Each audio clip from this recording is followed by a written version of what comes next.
छानच लागते हो अशी भाजी. किती वेळा बनवली तरी मुलं बनवायलाच लावता.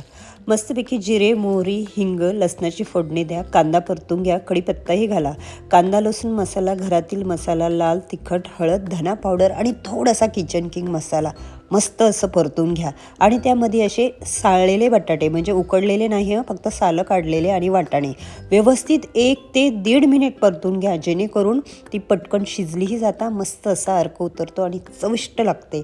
नक्की एकदा अशा पद्धतीने वाटाणे बटाट्याची भाजी बनवून बघा, नक्की आवडेल. तुम्ही म्हणाल वेगळं काय त्यात, पण ह्याच पद्धतीने स्टेप बाय स्टेप बनवाल म्हणजेच की व्यवस्थित परतून आणि हे मसाले घालून, तर नक्कीच तुम्हाला आवडेल. तर यूट्यूबवर डिटेलमध्ये ही रेसिपी आहे. इंस्टाग्राम फेसबुक पेज आपलं फॉलो करा आणि आपलं यूट्यूब चॅनलही सबस्क्राईब करा. आणि अशा छान छान मस्त नवीन नवीन आणि सोप्या पद्धतीच्या रेसिपीचा आस्वाद घ्या, ज्या की फक्त 1 मिनिटात असतात. बाय.